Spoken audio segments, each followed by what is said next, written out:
తెలంగాణ ముఖ్యమంత్రి గారు అసెంబ్లీలో క్లోజ్ డోర్ మీటింగ్లో తాను అడిగానని, తన మీద గౌరవంతో చంద్రబాబు గారు ప్రాజెక్టును ఆపేశారు అని ఏకంగా తెలంగాణ ముఖ్యమంత్రి తెలంగాణ నిండు అసెంబ్లీ సభలో వాళ్ళ రిలేషన్షిప్ గురించి, చంద్రబాబు నాయుడు గారు రాష్ట్రాన్ని ఎలా అమ్మకానికి పెట్టారు అన్న వాస్తవాల గురించి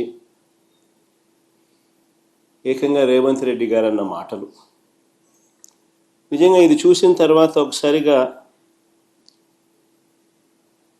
రాష్ట్ర ప్రజలకు అందరికీ కూడా, రైతన్నలందరికీ కూడా, మరీ ముఖ్యంగా రాయలసీమ, నెల్లూరు ఈ ప్రాంతాలకు సంబంధించిన రైతులకు నిజంగా చంద్రబాబు నాయుడు అనే వ్యక్తి ఒక విలన్ క్యారెక్టర్ కింద కనిపిస్తుంది. ఆ కుర్చీలో చంద్రబాబు నాయుడు గారు ముఖ్యమంత్రిగా కొనసాగుతూ తన సొంత రాష్ట్రాన్ని ఏ రకంగా తాకట్టు పెట్టాడు, రాష్ట్ర ప్రజలను తన స్వార్థం కోసం ఏ రకంగా తాకట్టు పెడతా ఉన్నాడు అన్నదానికి రేవంత్ రెడ్డి స్టేట్మెంట్లు సాక్ష్యాలు. నిజంగా బహుశా భారతదేశ చరిత్రలో ఇలాంటి చరిత్రహీనుడు బహుశా ఎవరూ ఉండకపోయి ఉండొచ్చు.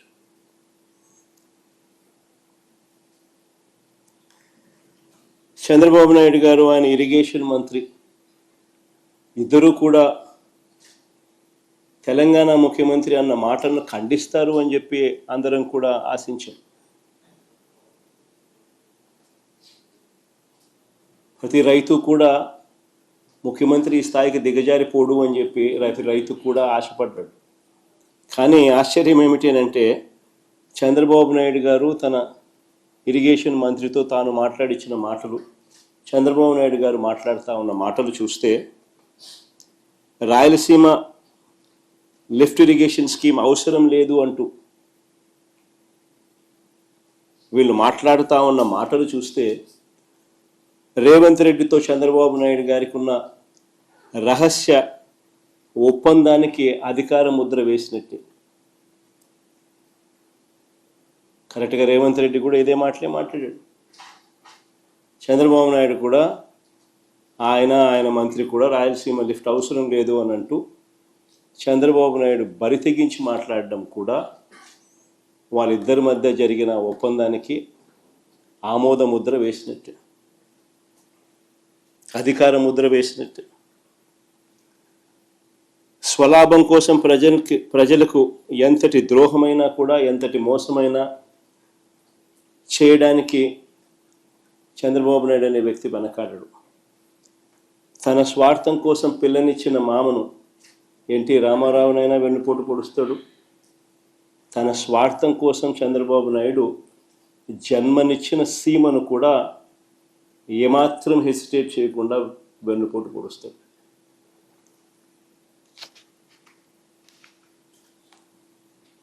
నిజంగా రాయలసీమ లిఫ్ట్ అన్నది ఒక గొప్ప ఆలోచన, ఒక గొప్ప ఉద్దేశం ఈ రాయలసీమ లిఫ్ట్ ప్రాజెక్టు వెనకాల ఉన్నమాట. కరువు కోరల్లో చిక్కుకొని ఉన్న రాయలసీమ ప్రాంతం, వ్యవసాయం ప్రశ్నార్థకరం అయిన పరిస్థితులు, తాగడానికి మంచినీళ్ళు కూడా ఒక్కొక్కసారి దొరకని పరిస్థితి.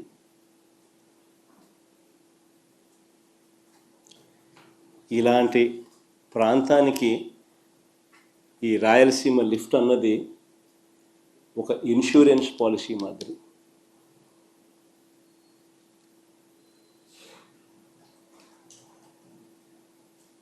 రాయలసీమకు, నెల్లూరుకు, చెన్నైకి ఇది సంజీవిని వంటిది.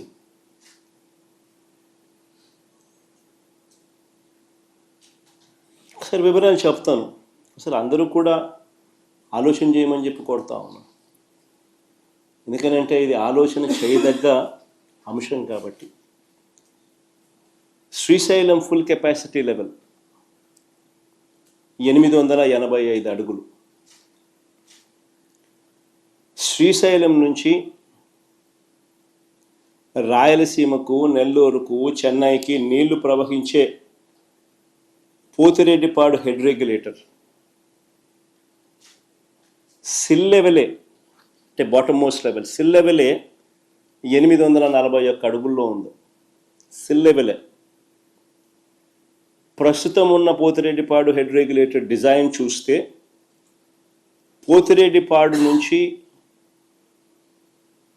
ఫుల్ డిశ్చార్జ్ కెపాసిటీ 44 క్యూసెక్ల నీళ్లు కిందికి రావాలి అని అంటే నీళ్లు శ్రీశైలంలో 881 అడుగులు ఉంటే తప్ప ఫుల్ డిశ్చార్జ్లో 44,000 క్యూసెక్స్లు డిశ్చార్జ్ కిందికి రావు. నీళ్లు 841లో కేవలం 2,000 క్యూసెక్లు డిశ్చార్జ్ మాత్రమే బయటకు వస్తాయి. 854కు పోతే కేవలం 7,000 క్యూసెక్లు మాత్రమే డిశ్చార్జ్ బయటకు వస్తుంది. పోతిరెడ్డిపాడు ఫుల్ డిశ్చార్జ్ కెపాసిటీ 44,000 క్యూసెక్లు బయటికి రావాలి అని అంటే 881 అడుగులకు పోతే నీళ్లు ఉంటేనే సాధ్యపడుతుంది. Srisailam full capacity level 885. Pothireddypadu నుంచి దాదాపుగా 101 టీఎంసీలు కేటాయింపులు ఉన్నాయి మనకు. పోతిరెడ్డిపాడు దిగువన పోతిరెడ్డిపాడు నుంచి 101 టీఎంసీల కేటాయింపులు ఉన్నా సరే గడచిన 20 సంవత్సరాలలో కేవలం 3-4 సార్లు మాత్రమే కేటాయించిన మేరకు నీళ్లు కిందికి వచ్చాయి. ఇది వాస్తవం. అందరూ ఆలోచన చేయాల్సిన వాస్తవం ఇది. 20 సంవత్సరాలలో కేవలం 3-4 సార్లు మాత్రమే కేటాయించిన నీళ్లు కిందికి రావడం జరిగింది కేటాయింపుల మేరకు.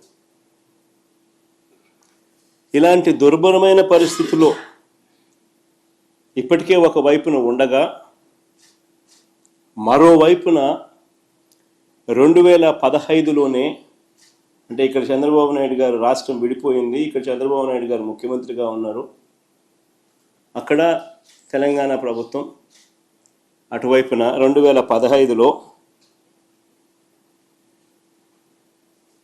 కేసీఆర్ గారు అక్కడ ముఖ్యమంత్రిగా అప్పట్లో ఉన్నారు.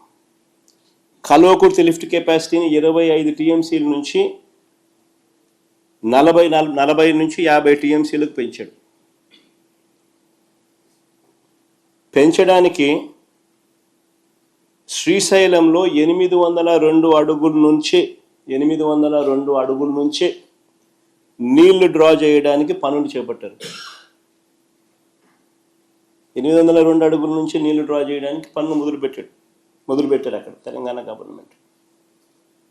మరోవైపున దీనికంటే ఇంకా కొంచెం తక్కువగా 800 అడుగుల్లోనే మరో 2 టీఎంసీలు రోజుకు డ్రా చేసే కెపాసిటీతో పాలమూరు రంగారెడ్డి దిండి ప్రాజెక్టు పనులు కూడా మొదలుపెట్టారు.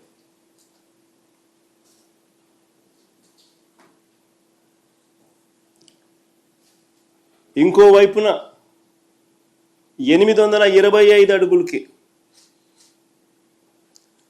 ఎస్ఎల్బిసి నుంచి మరో 40 టీఎంసీలు తీసుకెళ్లే నిర్మాణ పనులు కూడా ఒకవైపున సాగుతూ ఉన్నాయి.